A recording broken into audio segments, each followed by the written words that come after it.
Hi, my name is Michelle Rincon. I'm with Latinx Animation's team member, and welcome to our talk, to our cafecito. We have our little mug right here. I have my little mug right here. Actually, I have my mug from Do earlier you? today. Yes. Oh, wow, upstaged. Mine is from Guanajuato, Mexico, though, so Oh, no, I'm just nice. kidding. Yeah, love that. I love that. Yours is really cool. So, Daniela, please say your name and your title, and how about you share with us also a Nickelodeon character who is the most fun for you to draw? Ooh. Well, my name, as you all probably know, it's Daniela Rodriguez. And I'm a storyboard artist at Nickelodeon, working right now on the Rugrats reboot. And honestly, like the most fun to draw, I think, has to be Chucky. If I had got to choose like any other anime like Nick character, I'd probably say Zim. But like on my production specifically, I think Chucky's definitely, he's so easy to draw too. You just draw the glasses and then everything goes from there. And you just draw the crazy hair going. Yeah, and just squiggly lines for the hair, it's heaven. Oh, that's so Yeah, cute. And storyboards he has have that glasses special. just like you. And well, me Yeah, now too, exactly. Yeah, and it's so. funny, like I love, he's also my favorite character, and like we have so many Oh, similarities, also left-handed, but yeah, he's a fun one. oh wow, he's left-handed. I'm learning new things. I had no idea. Yeah, yeah, Cool, one. awesome. Well, how about you tell us a little bit about yourself? Like, we would love to know about you and your journey, how you got to where you are today, and how did you become a storyboard artist?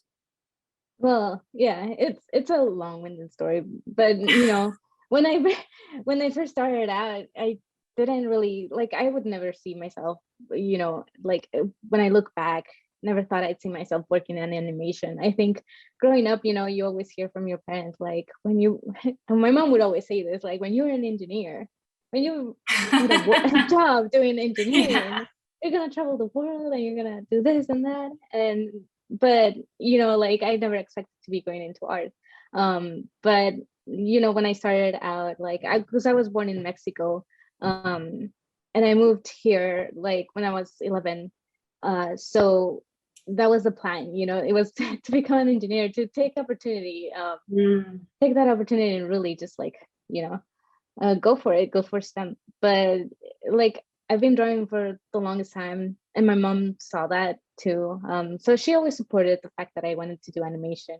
Um, so like it was halfway through high school that I like discovered animation, which was really silly because I always knew that animation was there, but I just never thought of it like as an actual career um until high school. And then it was like high school, senior year of high school, I started just applying to animation programs wherever I could find them, mostly public schools, because I was just like, yeah, I'll save money on that front. Yeah. But yeah, but like I only applied to two schools, and that was Cal State Fullerton and Cal State Monterey Bay. And then when I got an acceptance letter from Cal State Fullerton, I'm like, okay, this is it. um this is it. I'm not applying to anything else. I'm just going there and going into animation. So yeah, like I went into animation, and even then I didn't know what exactly I wanted to do in animation. And it was until like a semester before um graduating in Cal State Fullerton, where I took Wendy's class, Wendy Greaves animation storyboarding class. And she showed us this video about like how Brad Bird sets up his shots, for a storyboarding. And I think that's where it hit me, like what storyboarding was. And like it wasn't just like drawing, it was also like cinema and film. So from there it was just like, yeah, like this is what I want to be doing. And so right after that, right after college, you know I worked on that, on just my portfolio, a storyboarding portfolio. And really it was late in college that I realized I wanted to do that. Wow, yeah. It sounds Yeah. like that's like a thing that happens to a lot of people nearing the end, it's, I don't know if it's like a joke that life pulls on us, or we're like cruising the whole way, and then all of a sudden last minute we're like, wait, the last semester, wait, I know what I finally wanted to. Oh, I'm out. Yeah. And then it kind of sucks in a sense, because then you like spend all the time doing something else, and you're like, this, I could have been doing this, Yeah. but it's always, there's always time to catch up, and there's always time to like get ahead on your studies where you think you lacked a little bit. Like still, like I feel like that summer right after Cal State Fullerton, like right after I graduated, I feel like that summer I learned a lot more about storyboarding than I ever did in all my 6 years at Cal State Fullerton. It was a long time at Cal State Fullerton. I did 6 years, and mostly because I was in between majors. I ended up with a double major in animation and illustration, and then a minor in computer science that I just never use anymore. But I like, and everybody would tell me like, have a backup plan, and I'm just like, okay, but it'll be a background in the background, backup plan. Like I really didn't want to, deviate from what I really wanted to do, which was animation. Mhm. So yeah, I'm just like, I already took the classes, so I might as well do the Yeah. minor. Oh, I'm so glad that you did. And I mean, you're here now because you made that step, that you made that decision, that firm decision to do it. And when you decided to do that, was your family supportive, or did they not understand? Or can you They tell were us about that? Yeah, they were surprisingly supportive. My mom especially, because she knew from when I was very young that like I wanted to do something related to art, or that I was really interested in art. She always kept talking about like, oh, we'll get you into art classes because you've been drawing like since you were Oh. like 4 or 5. And we never got into the like, I never really took a formal art class until college, but but like it was in the talks when I was a kid. So like I know that she noticed that I had a talent for that. So I feel like she had faith in me, like like yeah, and she always like, well, yeah, what she sets her mind to, she'll accomplish. So there's no worry there. Like, just do what you want. Oh, that's sweet. I'm glad that your family did support you, and thanks for sharing that. Yeah. Like now, okay, so let's talk more about storyboarding now. Yeah. So as far as like, you said that you learned more than you did after school. So that means that you did like probably film studies, and you took additional courses, and tell us a little Yeah. bit about that. Yeah. So I did take I've been taking, well, I took one CDA class, but I also been wanted to take a lot more. Those classes are just amazing. And I didn't take it until I actually started working at Nickelodeon, but I would really recommend it for anyone, that is just getting their start on storyboarding or in art just in general, to do like CDA classes. But I did a lot of reading. I did a lot of, yeah, like you said, studies. And I did a lot of looking and snooping around other people's portfolios. So Well, I at Nick. literally, no, so this was in that summer, after I graduated from Cal State, because I uh, needed a starting point. I felt, because I was so behind on like storyboarding and making a portfolio, that I'm like, oh, okay, I need a portfolio, but like, how do I start? So I would just go like take my favorite like board artists and people that have worked on my favorite films, and I would just go and find their website and just see how mm, they did it. And so every time it was also like kind of depressive in a sense. Like I would mm, get depressed looking at it, and like, oh, they're so good. I'll never be as good as they are. aw. But at the same time, it really inspires you, because like at some point you are gonna get to that level. You just need the practice. Um, but you also learn a lot from the way they do it. And I thought that was really, it was more so like educational than inspirational, although it was also inspirational. But I like really learned a lot from just looking at how other people set up their portfolios, or what kind of stories they tell. Wow. Yeah, it's funny you're saying all this, and I'm just like, oh my God, yes, yes. I'm laughing because It's the same. Like I went through the same stuff. I did the Yeah. same thing. So I totally get it. And uh, actually, I remember seeing you at what was it? The animation, the World Animation Celebration. Oh Oh my God, yeah. Yeah. Sony, yeah. Like what was it? Like 2018 or something? And It you were was going, right after. yeah, and Uh-huh. like you did like a what was it? Like a board pitch. Yeah, it was a pitch competition. Yeah, and I skedaddled right after. I it's funny because I pitched and I was so tired because I finished the pitch like the early in the morning that morning, like at 1 or 2 a.m. And then I drove all the way from San Diego to Culver City for the celebration for the festival. Oh my God. And then I pitched and then I left and you know David was there, a friend David, um, and and I told him I was going to leave, and so I left and like you know like later that day I found out that like it got third place my pitch got third place and I was just like I remember oh that. well yay Yeah. but Like, I'm yeah not there like anymore, but cool. yeah but no it was really fun. It was a really fun event and you know I got to meet people there that or people that were there that I didn't meet until later and that I'm good friends now. Oh, that's sweet. Yeah, so it's just kind of you know everybody knows each other. Yeah, The world's they so do. small. You know, I remember me and you didn't really talk that much prior to that at Kelsey Fullerton, but when I saw you there, I remember seeing you wait for a long time for somebody to stop talking to me at my table, and then they came, and then they left, and then we started chatting. We were like, "Yay!" So that's cool. Yeah. I'm so glad to hear that you were like you never stopped. You were like trucking.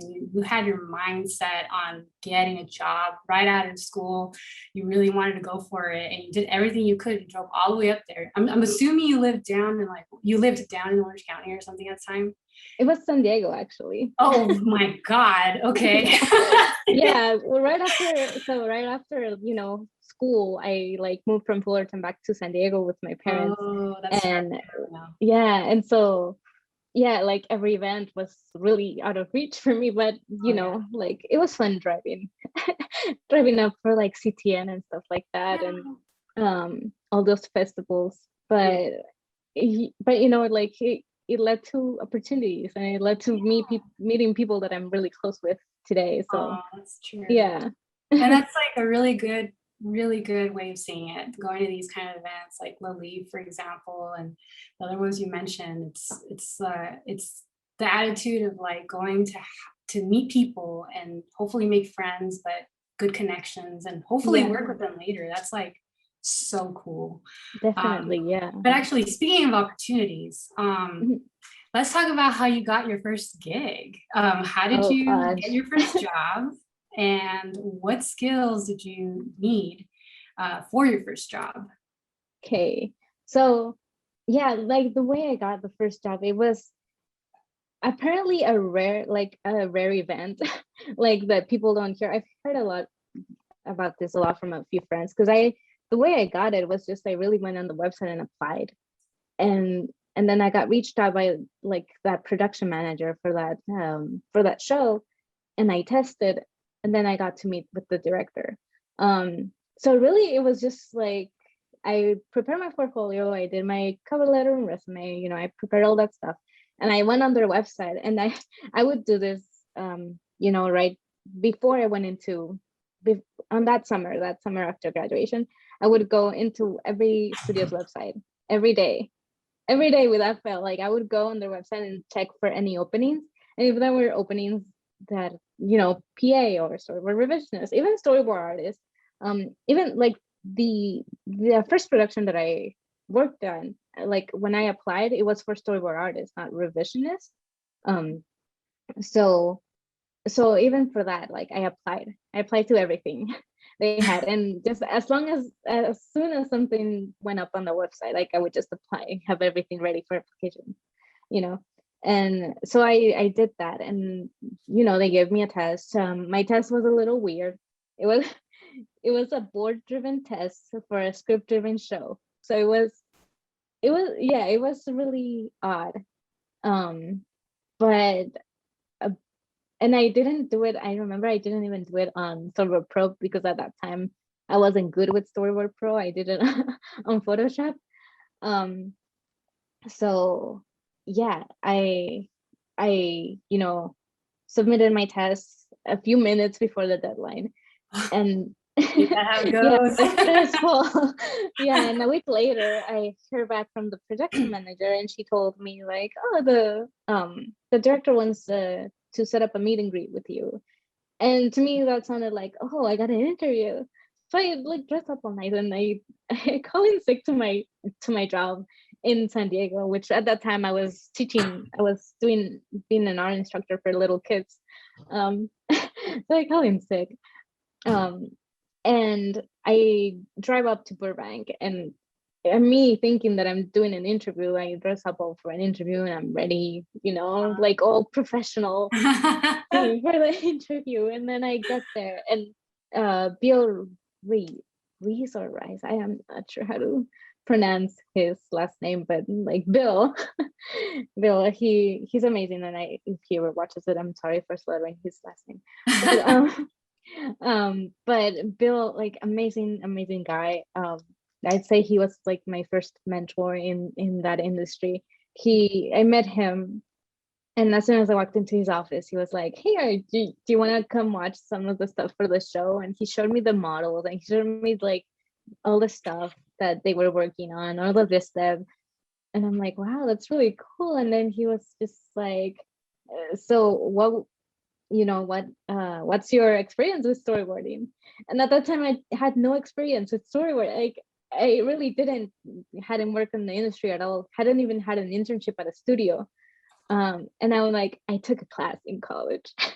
I literally said that out of really nervousness and really not meaning to be funny, but he just laughed and he was like, okay, yeah, then like we should start you as a revisionist then.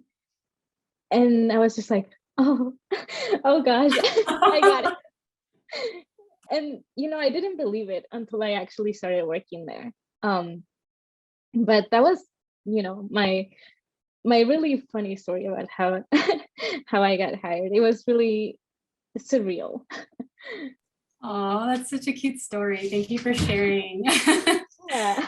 That No, sounds, yeah, like he sounded like he sounds like a really cool dude to treat you that yeah, way. I think every opportunity like at the studio was like a teaching opportunity like for him. So he really took me under his wing, and he taught me the ropes of of me never having any studio experience or even like internship experience. Like he really made me feel like I was learning every day.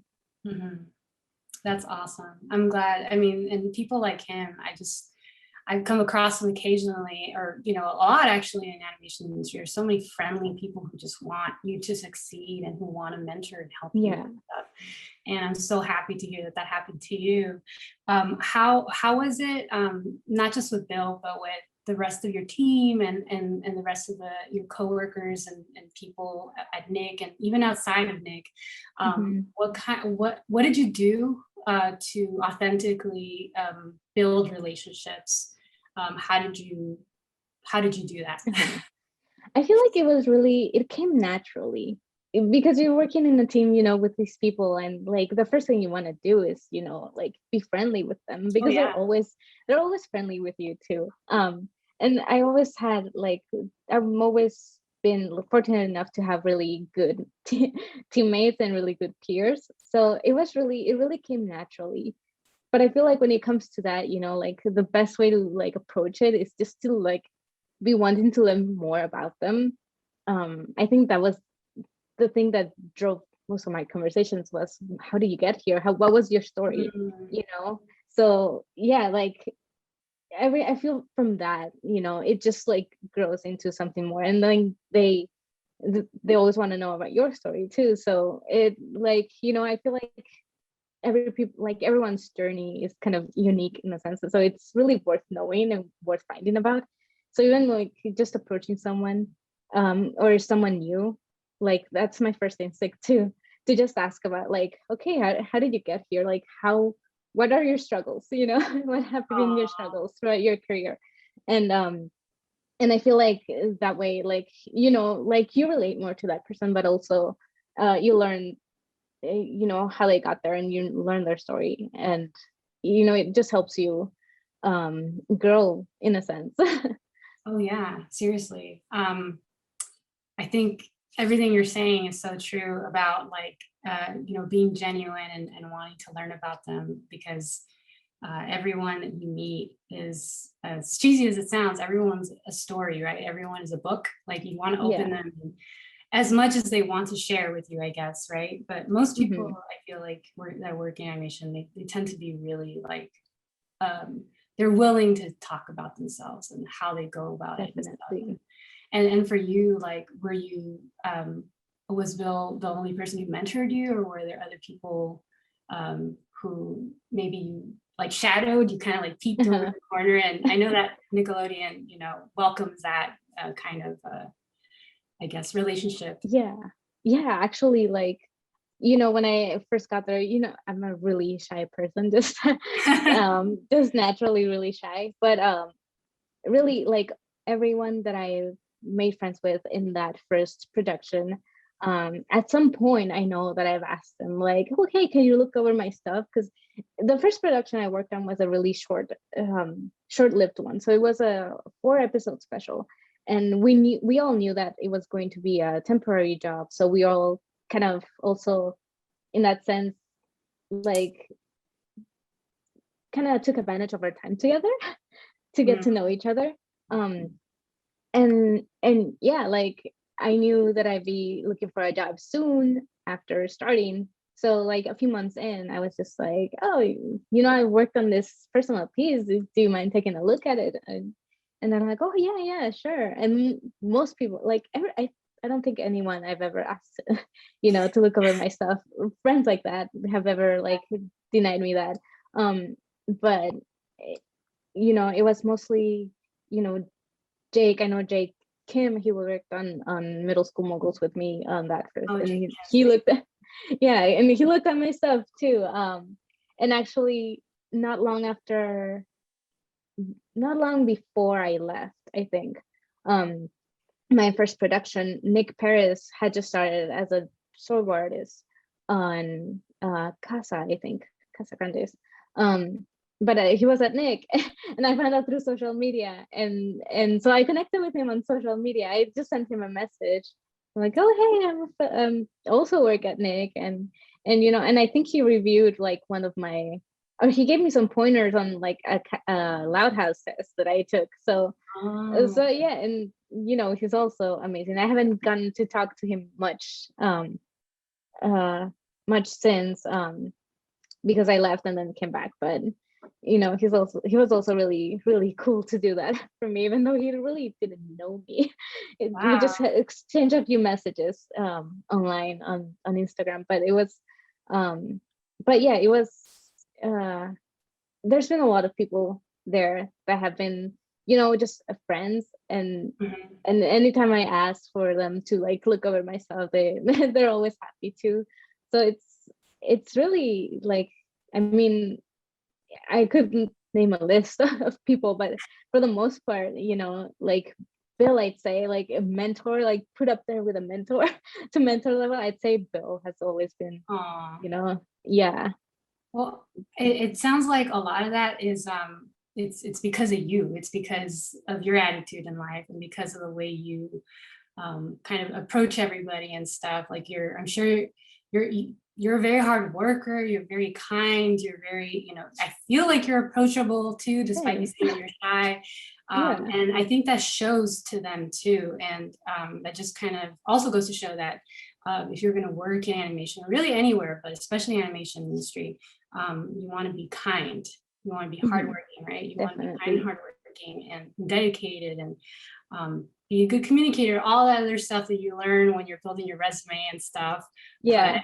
yeah, when you like like learned it by becoming friends with these people who became good connections and want to help you. And I think that's so cool. That's great. Yeah, no, and it's you know, it's great to have like all those you friends in animation, but also like resources, because Yeah, you resources. know, first of all, like most of all, it's like friends, you know, but like you never know who might be thinking of you for that next gig, you know. Mm, um yeah, it's you know, it goes a long way to just be nice and get to know people, and not in the sense like I hate like businessy networking because it's just mm, so so bland, you yeah, know. But like getting to know someone because you're like actually really genuinely interested in their story goes a long way. So even just like, you know, if you're working somewhere and you or even meet someone at a speaker event, you know, like just being interested in like what their story is, and you know, wanting to meet with them, like asking for a meeting with them just to like hear what they have to say about like whatever topic it is, you know, it goes a long way. And it it really really does. could, yeah, and it could, you know, lead to your next job. Yeah, that's so true. And you know, speaking of your next job, we were talking about middle school when you were on middle school moguls, and you said you were a revisionist there, right? Yeah. But then you moved on to Rugrats as also a revisionist, and well, now you're a Yeah. board artist. But Uh-huh. how did you take advantage of networking in that regard to get to where you are right now? Ooh. Well, actually, it was actually Bill who got me a spot on Rugrats. Yeah, and it's, Way to go, you Bill. know, you wait, yeah, Bill. Owe it all to Bill, honestly. Yeah. No, but like, yeah, like, so he really got me the spot on Rugrats, and it, you know, it's been fun ever since. And I like some of the people that I worked on Rugrats with also worked on Middle School Moguls. Um, so it was kind of nice still like being familiar with some of the people and meeting new people. So you know, and it also helps like sharing an office because I also so I shared an office with Tim Pendergast on who was a board artist on SpongeBob and then move on to Rugrats, and I think he's a director now, but I shared an office with him for the longest time, and it was really fun. And that's another way, you know, to just like meet people and like network in a sense. But you know, yeah, I think that transition from like middle school moguls into Rugrats happened because of just one person. But like even then, you know, the people that I've met at Rugrats, like fellow, you know, solo artists, or even like um CG people or production people that, you know, like because we do activities together. Like I have an anime club with some of my coworkers. Aw. We just like, talk about anime, you know. Yay. Um and those are connections, and those are, like are, you know, just the people that I really like hanging out with, and that I'm sure like if I am ever like in Pearl, you know, and you know, like looking for a next gig, like there's people that I can ask, and there's people that I can, you know, check to see like who they know. But it's but yeah, like it really comes down to just just, you know, naturally just being friends with your peers, just being nice to them. Yeah, that's awesome. And you, your middle school moguls, correct me if I'm wrong, is a 2D show, right? And Yeah, 3D. Yeah. oh, it's 3D too. Okay, Yeah, totally 3D. wrong. Uh-huh. I was gonna ask you about 2D versus 3D, but then again, you do board on your own time a lot of Yeah. 2D stuff. So how different or how challenging would you say doing something like, especially going to school, learning, you know, with Wendy at Kelsey Fullerton Yeah. and taking your own classes CDA about with it's probably 2D storyboarding Hmm. that you learned. How challenging was that going from like 2D to learning 3D, and how did you overcome those obstacles if you had any? Uh-huh. I feel uh, I feel like for me it would be really, really challenging to do 2D, even though I can stay on model. I actually it has its trade-offs because I do like staying on model in the sense that I like having like a character sheet and be like, okay, this is how I have to draw the character, and this is how it's gonna stay, like the whole episode. Whereas in, you know, in 3D, when I draw Tommy, like all of my Tommies look different. From like from shot to shot, like there's no like similar Tommy anywhere, like, you know, and that's because, like, you know, I know how the character looks like, and I know how to, like, I have my shorthand for him, but it doesn't always come out right, because sometimes my circles are just like off, you know. And actually I have tested for like the loud house, and I've done like board tests like that for 2D, and it's just like, oh, it's always such a hassle after, you know, after thumbnailing and setting up your shots to like go back and draw the character on model. But Well, I definitely have to say that I enjoy like 3D a lot more, but I wouldn't like, it's also like nice to know like your character has to look a certain way, and the way it mhm. has to look. So Yeah.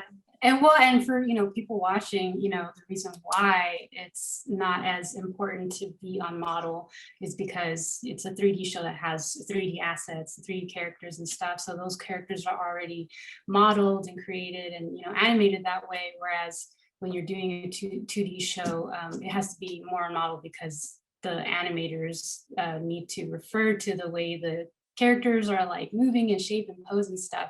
So it's a little bit more important, right, to do yeah. that. So that sounds really cool, like sweet in a way. But also there's some challenges that come with 3D, right? So like you're Oh actually working yes. on a 3D space, so it's not quite as flat. So it's more challenging in that regard, right?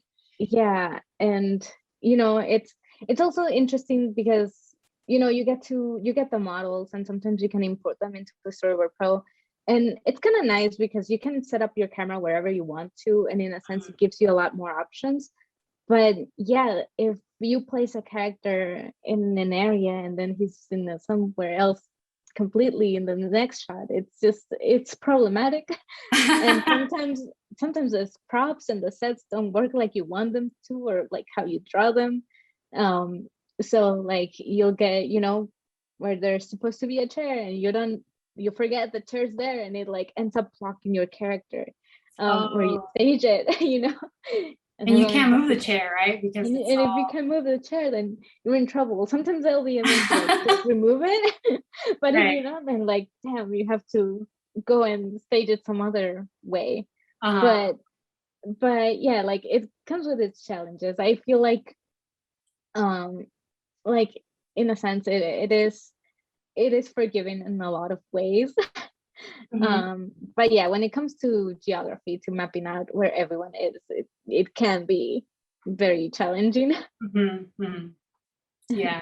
But also like kind of like a blessing in disguise because like, oh, you don't have to. I mean, in a lot of shows, you're given like the layout, the background in a way, but a Yeah. lot of times you have to you have to know where the horizon line is, and you have to, you know, do the grids. That's very important. I feel like a lot of people, a lot of students, a lot of people graduating from school, they tend to forget to pay attention to perspective and Yeah. grids and like all that stuff, right? Like making sure that Yeah.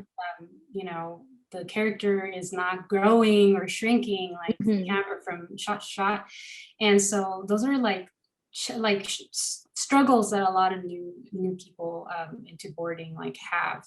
But what are your struggles, like if you have any still, or what struggles other than like working in 3D, just like storyboarding in general, like Mhm. maybe, or maybe even working animations, what would you say like you've Uh-huh. kind of gone through? I feel like it's mostly being confident with my chat choices, being confident with the way I tell my stories, because, you know, like there's so many ways. There's so many ways you can board something, you can stage stuff. And I'm always second guessing myself. I always find myself like second guessing and be like, but is this the best way to stage this? Like, is there a better way? And you know, I'll make something big out of something that's supposed to be small. And then like, and you know, the director would come back and say something like, oh yeah, you could have just done that. Just too simple like this. like I know that's sometimes like one time that I was reboarding something on Rugrats, I did that when I was just like, oh, I'm gonna make this like really cool shot like that, like really dynamic and like this. And then the director came back and we're like, oh, just do something simple like this. Mm. Like really just kind of like, oh yeah, But I spent a lot of time. was that Huh? because like, was that particular shot because they were thinking of like costs, like for, you know, the designers and for animators and stuff, or was it because it was just more practical? Yeah, I think it was just more practical. I feel like even the feeling they were going for was just like something more simple than the overly complicated shot that I gave them. But yeah, Yeah, like it's easy to sometimes it's, overthink that though. yeah, it's really easy to overthink what your shots, especially like, you know, when you're not too confident about like uh, your storytelling, it's really easy to go into that like rabbit hole of like, how Yeah. did I do this? How should I do that? You know, but it really comes with like a lot of practice, and I feel like it's been getting a lot better since I started. So yeah, and it also helps to just like watch a lot of stuff, you know. All right. Film Just watch a lot studies. of cartoons, yeah, do Yeah, studies. cartoons do help a lot too. Just even just watching them and like just keeping a mental note. If you're, because I know sometimes, like for me at least, when I'm watching, I'm thinking like I really need to do film studies or watch like a TV show. Live action usually is where you want to go, right? Yeah. But then I'm Uh-huh. like, but I can't watch this show because I haven't seen it in so long. So I'm going to sit and actually not pay attention to the shots. So I should watch something different. But it's like once you hunker down and sit down, I'm like, you're with your drawing pad or your iPad or whatever, and you're like paying attention, freezing. Okay, cool. I'm gonna draw Yeah. the shot. Uh-huh. Freezing this other one. Okay, I'm gonna draw the shot. And it Exactly. doesn't feel like it helps in the moment because you're doing it for a week, you're doing it for a month or two or whatever. But then when you look back, you're like, oh shoot, like I get it now. I Yeah. realize you improve, but it's little by little, but you improve. Yeah, Practice. definitely. And you know, yeah, it's really good to like study like live action. I Yeah. also feel like it's, and that's like what everyone tells you, you know. But I also like studying like cartoons and like animation in general. Just because like when you look at live action and you see how they apply it to cartoons, then you kind of like see the link, you know. Uh-huh. You see how they did it in a sense. Uh-huh. Like I've been watching a lot of like Clone Wars. I've been binging the whole series Oh. finally. And like there's these really cool shots that like you see in in kind of like movies like, you know, like what is it, that one space movie, like a bunch of space movies, like um what's that one, Gravity, or I don't know what it's called. I don't Like know, liking. with the Sandra Bullock one. I think it's Sandra Bullock. But, Yeah. yeah, like in those type of shots, like you kind of see, you know, those type of shots in a kids show, you know, Mhm. um, because it's in space. But it's like it's really cool when you see something like and you relate it back to the live action, and you're like, oh, that's how they, you know, that's the kind of reference they used. Yeah. Like, oh, that's So where it came from. That's yeah, this person who exactly. storyboarded this probably saw this movie or this shot and Yeah. referred to it. And Uh-huh. that's true. And you know what? Like you mentioned cartoons, but you also mentioned anime earlier. So I'm sure you also, in a way, reference anime, right? Maybe. Oh yeah. Yeah, like so I really like doing action and comedy, and like the mix between the two is just like my Mm, sweet spot, I think. yeah. That So for me, ridiculous, over the top kind of like, it's not even supposed to be funny, maybe, but it is just because of how crazy the angles are and yes, how, yeah. yeah, and the whole like being dynamic with my shots, like I just love that. But yeah, like anime, I watch a lot of anime, and I think my the reawakening of my of my like love for drawing also came a lot from like anime, because like in middle school, that's what I started drawing. I stopped drawing for a long time, and then I picked it up with like Yu-Gi-Oh and Naruto, and like I love Naruto. So like I spent a whole summer before high school just drawing Naruto characters, and I have a binder full of Naruto drawings, and it's like somewhere in here, Oh, you know, and nice. I still have it, and it's a binder just full of them. Wow. That's so cool. Wow, yeah, see, that's one of your inspirations. It's anime and Naruto and Yes. other stuff that you're watching too. And I think that's so cool. Do you have any other inspirations that you draw from constantly? Mhm. I mean, it's often film. Like one of my favorite films, like I would say like my top favorite film, not my favorite, but second favorite, I'd say, is Back to the Future Part Two, Right. specifically Part Oh, Two. cool. But yeah, like, science fiction and all of that. And like even books, because I would read a lot in high school and middle school. And I need to get back into it because, like a lot of inspiration can come from stories. And I know one of my assignments for Wendy was adapting a story. Like, I think it was, well, I think the only option she gave us was Telltale Heart and I think War of the Worlds. But I did the Telltale Heart and I adapted it into my own kind of script and I did it and I did a kind of twist on it, and made it into a comedy instead of like a horror drama. Cool. Okay. So and that was one of my portfolio pieces when I first applied at Nick. So um Cool. so yeah, like I think just literature, just reading and watching shows have always been like very inspiring to me. Yeah, and you know what you're saying right now too about like going back and reading, that's so true. I need to go back and read too. And I used to read all the time. It was like I always had my nose in the book, and lately I haven't been. But doing like this, doing things like reading stories, either real like nonfiction or fiction or biographies, or going out and living, right? Like experiencing life and Yeah. hanging out with people. And you don't have to be the most social person ever, but even just going to the park and just people watching and just going Mhm. out, right? Like if you don't have those experiences, then you don't have anything to draw from. And I guess you can just draw from TV, you can just draw from cartoons and stuff, but that's not real life. And I think the most authentic stories and moments that you tell in stories come from that, right? Yeah. So yeah, read, everybody read. Don't stop Yes, reading. Don't stop and going. and read about writing because that Yes. comes a long way when you're a storyboard artist. If you're a storyboard artist that can write, then you're gold. You're Oh golden. my God, yes. And if you can animate too, you're Yeah, yeah, amazing. you're like unstoppable. Like you don't even Yeah. need, you can just make your own studio. Just Yeah. Exactly. wow, But so yeah, like writing, knowing how to write comes a long way when you're storyboarding. yeah. So yeah, definitely get all the writing books.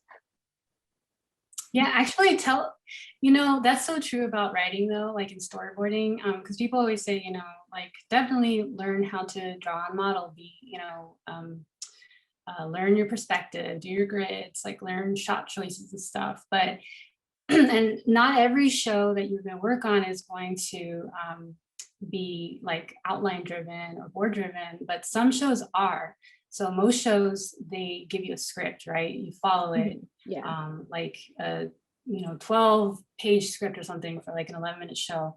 But sometimes you do work on outline driven shows, and when you don't, and you can come up with your own stories, or maybe take an excerpt from a book and storyboard that, right? That takes a Yeah. lot, like just not even writing it, just like taking that and being like, how am I going to translate this? Not It's not a script. How am I going to translate this paragraph into a storyboard? That's so hard. Yeah. And then when you have to tell your own story, when you have to write it yourself, oh my gosh, like you It's said, you're unstoppable. yeah, exactly. It's definitely hard. And like oddly enough, like a lot of my portfolio samples on my website are just personal projects that I've like just created. I'm really bad at writing though. I'm really bad at doing like dialogue and stuff like that. Yeah, like some kind of me for doing dialogue, but like just knowing like story structure, knowing how to build a story and make it interesting, that that's a really good tool to have when you're boarding. And yeah, like definitely, like I always so I've been doing mentorships with Rise Up Animation, and that's another thing that I tell like mentees that if you're looking for inspiration, go grab a favorite like short story or your favorite poem or something, and adapt it and learn how to, how to see it as your own story and how to like adapt it to storyboards, to an Yeah, animation, that's because it true. really helps. It's a really good exercise for just writing in general. It is. And you don't even have to like do a full blown, like clean thing, like just doing like really, really rough, like sketchy thumbs and doing like, I don't know, doing this paragraph, like doing a sentence like that you read that sounds really cool and try to make it into like 15 panel story, you know, a Yeah. moment or something like a sequence. It doesn't have to be a whole story. And I think that's where people Mhm. get afraid when they think, oh man, I have to come up with like a whole thing, like a whole arc. It's like, no, you just take this little piece of it that you like, or this Yeah, experience, something that happened to you, and make it your own. exactly. And earlier when you were talking about, I thought it was really interesting when you were talking about at Wendy's class, how you were given like some excerpts, like some stories to draw from, Yeah. but you made it your own. That's cool. I actually did that also in her class where I don't remember what the story was, but I also gave it a twist. And I think Nice. um, when you do that, it just makes it more fun and you realize, oh crap, oh shoot, um, storyboarding Yeah. is fun, you know? And you've made it your own, you've Yeah, made your own story, and you can do that with like any story that's been told. Really, like you can add a twist here and there, change up the characters, and like it's your story now. oh my God. um but yeah, like you can find ways to put a little bit of you into like stories out there, because like at this point every story has been told, but you haven't told it, so it's like not Yeah. out there yet, It hasn't come out from your mind, from your yeah, mouth. exactly. You didn't draw it, you know? And so Yeah. when you realize that, you become powerful. Yeah, But exactly. Yeah. and I've heard a lot of like recruiters and like hiring managers and stuff, like all like in different studios, Nickelodeon, other ones, that they find the stories that are more personal, like unique, I guess, kind of interesting. And not necessarily, you don't have to necessarily be unique, but the ones that they can tell, oh, this person drew from their own experience probably, or oh, this is they're hyper specific, like I wonder about it, but it like draws you to it because it's not never been told, like you said. And Uh-huh.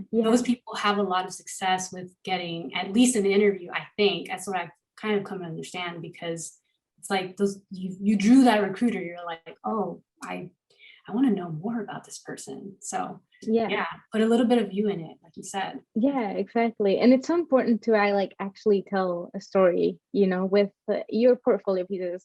Because sometimes you'll get that, just a little scene of something, but but no, like actually having like a beginning, middle, and end, like in your boards, and like have it be, like you said, something like that's a personal experience, like it really makes it a lot more interesting and makes it unique. So it stands out even more. And that's the kind of impression you want to leave with Oh yeah. recruiters, with like directors, Yeah.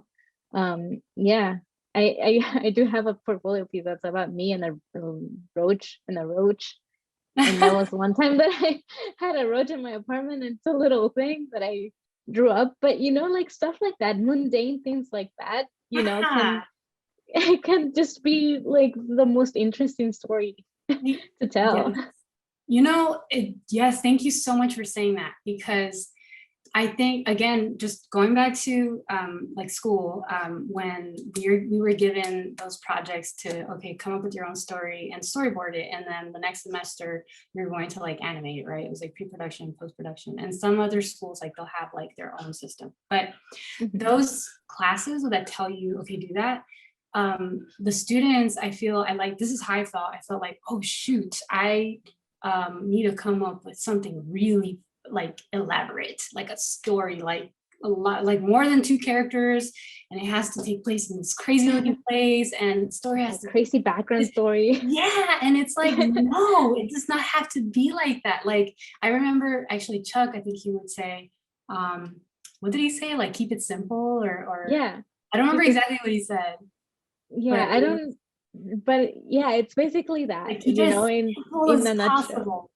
Right, Uh-huh. because then it's gonna grow. The story is gonna like you're gonna start with this, and you're gonna be like, oh my goodness, I'm gonna add this and this and this and this. Before you know it, you have like a 5-minute board that you have to do, turn in by Yeah, the exactly. semester, and you're like, oh my God, you die. Yeah, no, it's interesting how like the simplest of premises can make for a really interesting story. Yeah. It's yeah, it's just really the way you portray it on your Yeah. boards and how you tell the story, but like it can be really simple. Like it's like Chuck said, you know, like Star Wars New Hope, it's just getting R2D2 to the rebels. You know, like it's That's hilarious. yeah. I remember that's how he summed up Star Wars, and I was just like, yeah, Oh my that's really God. what it is. Never heard that. That's amazing. I'm just you just ruffled a lot of Star Wars fans' feathers. I mean, we're Star Wars fans, but it's like Yeah. some people. Yeah, like really like narrowed that down to That's so just, funny. but it's really just that. It was Yeah, really yeah, just getting yeah. like to eat it to the rebels. Oh my gosh, I love that so much. We were talking about like recruiters and what they're interested in, and you were talking about like what makes like a piece really interesting. Do you have any other advice about that? Like, what do you think should be in a portfolio? What do you think recruiters are looking for, and how do you cater to that?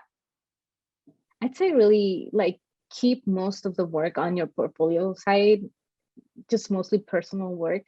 When I first applied, you know, most of my stuff, I think all of it was personal work. I didn't have any tests back then, so I hadn't really put any stuff like tests. And even now, like to the mentees that I do have, whenever I suggest stuff to put on there, I'm always tell them like, if you have a test, put maybe one, and then have the rest of it be personal stuff, personal work. And yeah, and if you need inspiration, you know, like just good old like from your personal experience, um, do a book that you like, do a poem that you like, um, The song, even. yeah, even yeah, a song like you know, it's so interesting like boarding for music. Like if you just put on music and it kind of like inspires something in you, then just board it. Yeah. Like I love doing that. I did that with a song not too long ago for my CDA class, and it turned out really great, and I just like I really want to continue it, but it's just like Um, it really centered around cars, and I just hate drawing cars, but but it's mostly that, you know, like it's that personal touch in you, and it's really just concentrating on the storytelling, because you know all the extra stuff I feel like it's not really necessary, like the whole like having like life drawings and characters. Sometimes it does, sometimes it's interesting to know where that character came from, and if you have a good story to that character, then definitely like adding some exploration on how you came about this character is good. But like really, if you're applying for storyboard precision or storyboard revisionist positions, then what really you want to spotlight is the storyboards. Um, so that's, you know, and I feel like maybe it might be different for some studios, or maybe for programs. I know some trainee yeah. programs or some they Oh ask for yeah. specific for like life Yeah, they'll drawing tell or you. yeah, But usually but you you'll can do know. like a separate page for that, or like have a link for a Google Drive or something, right? Like you don't, Yeah. or PDFs. I know people do that too. Uh-huh. Yeah, or if you have a website, just like do a separate tab with all of that, you know, do like your life drawings here and your storyboards in one page, you know. Yeah. Um, but yeah, like you just really spotlight the the storyboarding part, the storytelling part, and any explorations, any stuff that you did for it. Yeah. But It really helps. for the most part, like just doing sticking to like storyboards is usually fine, right? And also Mhm. um you like doing a portfolio for revisions, but also for storyboards, like are those different? Do you think that there should, what are your thoughts? I I really don't think there's much of a difference, because I feel right now if you get hired as a revisionist, you're expected to know everything that a board artist does, you know, because there are like script changes and you're gonna be asked to reboard some things. You're gonna, when you're doing revisions, you want to make sure your continuity is good, that your what's it called, the way you're staging things is good. So it really, you really need to know like anything, everything that a storyboard artist knows as a revisionist. So in that sense, like having boards, full on stories as your portfolio pieces will really be the best way, I think, to land even a revisionist job. And by full-on stories, you mean like a beginning, middle, and end, not necessarily like a whole episode, right? Like Yeah, no, maybe, definitely. yeah, Yeah, like there's limits. I feel like, you know, like if you're going over 300 panels for like a single story and it's really complex, and so it's, yeah, like just half go an for, episode. yeah, really go for good compositions and good staging rather than long and complex stories. Because you can tell a good story will be like concise, and you'll need the least amount of shots to tell it. You know, you, if your compositions are good and they tell the story, then you won't need as many shots as you Mhm, think you do to tell that story. So it's really all about like having good composition and good staging. mhm. And you know, like knowing perspective Oh goes a yeah, long way in that sense. yeah. Never, Don't never, skimp don't on leave that. school. Don't leave school without taking a perspective class. It's so important. And if you do leave school without that, practice it. There are books out there, Yes. resources online even. I Yeah. totally agree. Yeah, and like taking those for revisions at least, I know that you have to be show that you can at least do cleaner work. Not It doesn't have to be super tight. It depends on the show, right? Yeah, Depending on definitely. what show you're applying to, what, like if there's a studio that, because I know sometimes the job listing won't say what the show's for, but Hmm. you can go look at their other work, their other shows, and based on that be like, okay, this, I've seen boards online for, I don't know, this show online, and it Hmm. looks pretty tight from the examples. There's so many resources online for you to be able to Yeah. find examples of, I know Nickelodeon does a lot of like what is it called, animatic Oh comparisons to yes. final product. So you Uh-huh. can, I mean, like for that, you could see it's pretty tight, pretty clean It, lines. yeah, it's such a Yeah. great resource. Like if people don't realize this, and I've told some of my mentees this, like these are put online by Nickelodeon, just animatics. Like really go study them. I do that with the Rise Yeah. of the Teenage Mutant Ninja Turtles myself, because I love seeing how they lay out their storyboards, and I click on them panel by panel just to see how they do it, you know? And it's such a good resource to know um just how rough you have to be, just how Yeah. like loose you have to be, just you can be, you know, for a 2D show, for a 3D show. So like they're really good resources. Like if you can find any other studio that puts out their animatics like that, definitely Yeah. go and look at them shot by shot. Well, and they could do what you said early on in this talk, that there's some artists who they'll have their portfolios online, and there are Hmm. a lot of them that do actually, and they'll sometimes put up boards or even animatics of their, like the professional work they've done, and you can refer to that. Yes. So Uh-huh. really, it's how strong is your Google foo, right? Like if Yeah. you have to Exactly. like get good at that, and you can find a lot of, there's so much gold out there for you to Yeah, reference that I wish I had back in definitely. the day at like for school. Yeah, right. Exactly. Yeah. Like I never knew just how much big of a resource animatics were until like recently, you know, and that I, especially with the rise of the Teenage Mutant Ninja Turtles, because their animatics are crazy. Um, but it's good to learn. It's good to learn just like storyboard pro techniques. It's Yep. just like staging techniques, you know, like go study those. Oh yeah, absolutely. That's so true. Um, well, we're kind of finishing up a little bit, but I do have one more question for you. Yeah. And you did give a lot of advice, you gave a lot of wonderful pieces of advice to everybody. But if there is one piece of advice that you could offer to emerging storyboard artists or people on storyboard tracks looking to break in animation, what would it be? I'd say it really is to just do your research. And by that, I mean like learn on the stuff that you wouldn't be taught at in a just traditional storyboarding class, because like you take a storyboarding class and you learn continuity, you learn staging, you learn this and that, but like a lot of them don't go into like the theory of it, because once you get the hang of just telling a story on paper, then you need to go in deeper and see like, okay, but there's all these things about film language and cinema and writing that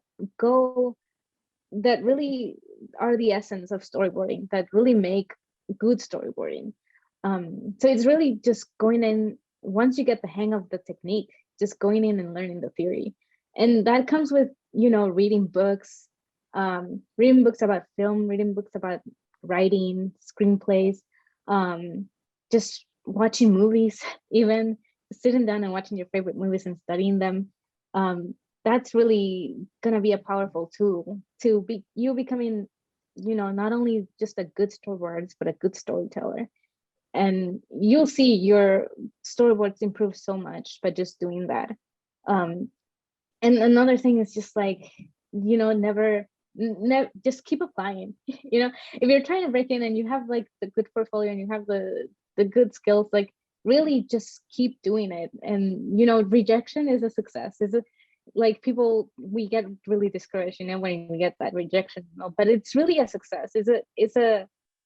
The way I saw it, every time I got a rejection email, was just like, okay, I knew I need to go back to my boards and do something different. So like that was my way of saying, okay, I need to improve. What it is, like, I don't know, but we'll go back to the drawing board. We'll go back to looking at all those people's portfolios and all these animatics and all these movies, and I'll find out what's wrong and then, apply again, change something and then apply again. But yeah, it really comes with a lot of practice and a lot of repetition, and eventually you'll get there. And putting yourself out there into the world, take all the classes, take all the resources that you can, all these speaker events, to like learn other people's stories. There's so many ways that you can break in a sense, but eventually something will lead to something. Yeah, like if you want it bad enough, right? That's what people say. Yeah, exactly. Yeah, it's really just the time that you put into it, just the amount of effort, and a little bit of luck, because that's how it is usually in this industry. But luck is just where opportunity meets efforts.